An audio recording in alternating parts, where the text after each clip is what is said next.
Hello.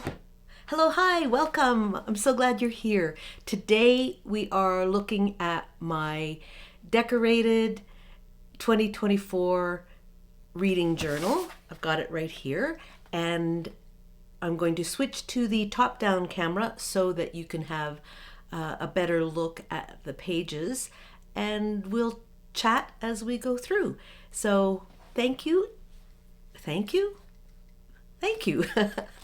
So, here is the outside cover. When I had an iPad second generation, in 2011, I think it was, I used to watch YouTube videos of people decorating journals, and they all did this, and I always thought, oh, I can't wait to do this. So here I am doing this.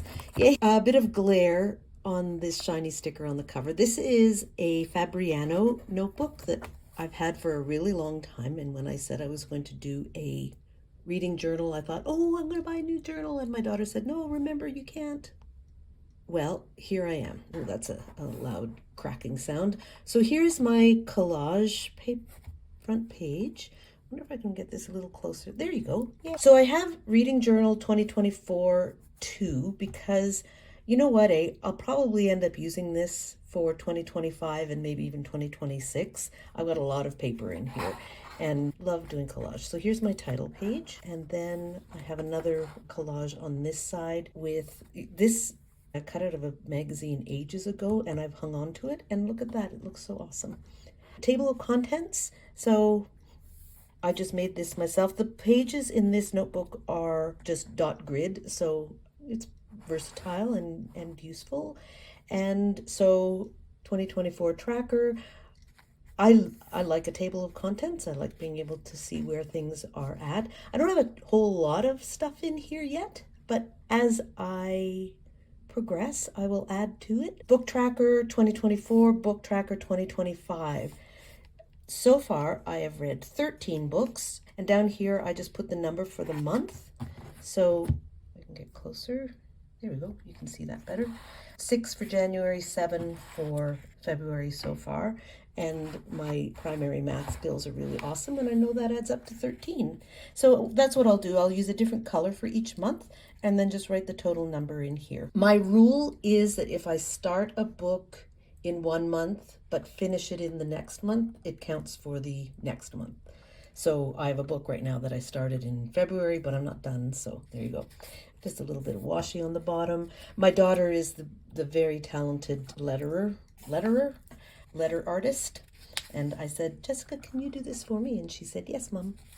She's so awesome. Then this is the book log. So this is really straightforward, super simple. Again, thank you, Jessica. Book log, title, author, fiction or nonfiction. That's all I'm really tracking. The other thing that I am tracking though is, if you can see here in red, CR. Those are Canada Read contenders. So I have a special section for that. And the other thing is the first book of 2024 is also my last book of 2023 because I read it with my sister. Half Spent Was the Night, and it's a brilliant book if you haven't read it. Eamon McKay, one of my favorite authors. We've been reading it as the date on the book, so we start the book on December 29th and it ends on January 1st. So that will always be the first and last book of the year. Like I said, that's all I'm tracking. Okay, oopsie. Oh yeah, and this is super fun. I had so much fun making this. Book bingo for 2024.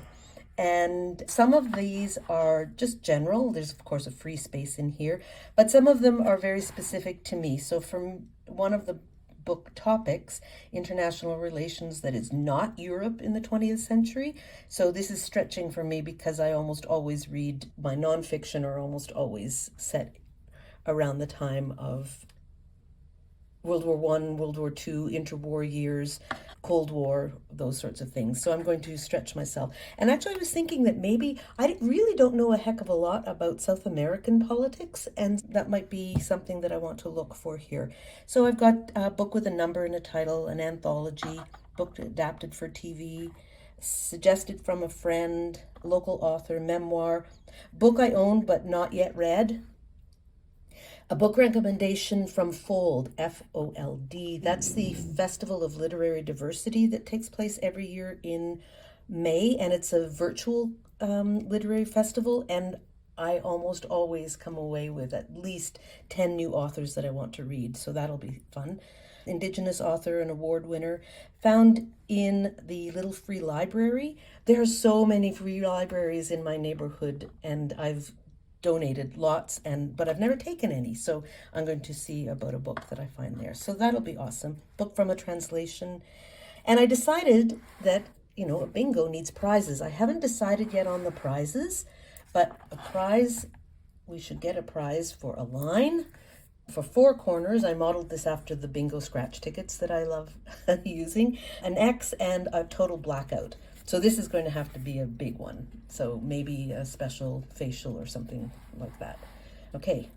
Yes, I'm really excited to get started. Even though I know I've already read some books that could be crossed off, because I didn't finish this until maybe February 28th, 2024, I'm just going to start the bingo with books going forward in March 2024. I hope that makes sense.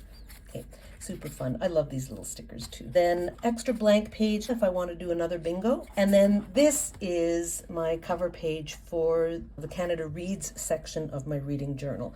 And here I have printed out and stuck on the Canada Reads prediction lists from my 2 sisters from 2023. We always put together a list and share. So this is our first year. It's going to be a tough one because it's our first year doing it without our precious sister. So happy how that turned out. And then here are the 5 contenders for Canada Reads. I will do a separate video where I'm talking about the 5 different books, but as you see, I've taken a lot of notes. So we've got The Future by Catherine Le Denison Avenue. I could go on already about all these books, but let's save that for the next video. I don't have a lot written here because I didn't have this notebook with me when I was reading it, so I have notes on another piece of paper. Bad Cree, and that's the 5th one. And then I have our rankings. There are always so many great books for Canada Reads, and this is no exception. So this was my ranking, and I'll talk more about those in the video where I go through all 5 books. I set up also a cover page for the current Canada Reads, which starts on Monday, March 7th on CBC Radio. So here's our host, Ali Hassan, and the different book advocates holding their books. Former Mayor of Calgary, Nahad Nenshi. But I will talk about these in the next video, but this is how I've got it set up. And then these pages, Debate Day 1 for my notes, Debate Day 2, and up to Debate Day 5. And then this back section, which I haven't decorated yet, there's still, like I said, a lot of pages. This is going to be what I call book chat with my sisters. So as I'm reading, any quotes that I have that I find that I want to talk about, I will share them here, make it like an ongoing conversation with my sisters as I'm reading. And that's it for my reading journal. So this was super fun to do. Journal decorating before, but never a specific reading journal. So hopefully this was clear enough and you were able to see some of the bits and pieces. So thank you, everybody. Bye.